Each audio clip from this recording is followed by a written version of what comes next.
वक्फ दुरुस्ती विधेयकावरती संसदेची मोहर, लोकसभेच्या नंतर राज्यसभेतही मंजुरी। 12 तासांच्या चर्चेनंतर समर्थनार्थ 128 तर विरोधामध्ये 95 मतं। राष्ट्रपतींच्या स्वाक्षरीनंतर कायद्यामध्ये रूपांतर। वक्फ बोर्ड सुधारणा विधेयकाच्या मतदानाच्या वेळेला शरद पवारांची अनुपस्थिती। महत्त्वाच्या विधेयकावेळी अनुपस्थित राहिल्याने शरद पवारांच्या राष्ट्रवादीच्या भूमिकेच्या संदर्भात संभ्रम। वक्फ विधेयकावरती मोहम्मद अली जिनांना सुद्धा लाजवेल असं भाजपकडून लांगुल चालन। उद्धव ठाकरेंची टीका। राहुल गांधींसोबत गेल्यामुळे ठाकरेंना जिना दिसतायत, शिंदेंचा पलटवार।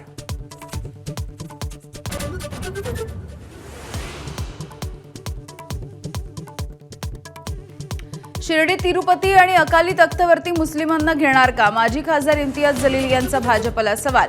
वक्फच्या जमिनी बड्या उद्योगपती मित्रांना देण्याचा घाट असल्याचाही आरोप।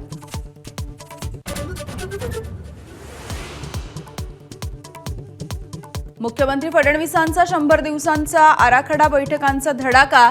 संबंधित विभागांना लक्ष्यपूर्तीसाठी निर्देश। सलग तिसऱ्या दिवशी आजही काही विभागांचा आढावा घेणार।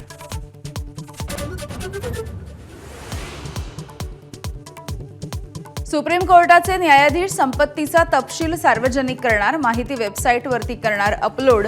दिल्ली हायकोर्ट न्यायाधीशांच्या घरी रोकड सापडल्याच्या नंतरचा निर्णय।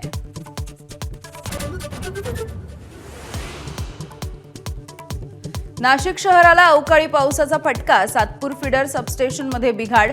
दुरुस्तीच्या कामासाठी आज दिवसभर पाणी पुरवठा बंद।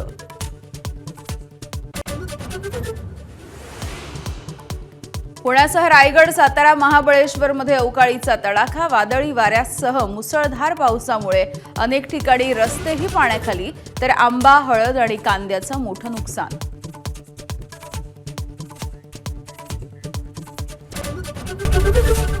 एबीपी माझा, उघडा डोळे बघा नीट।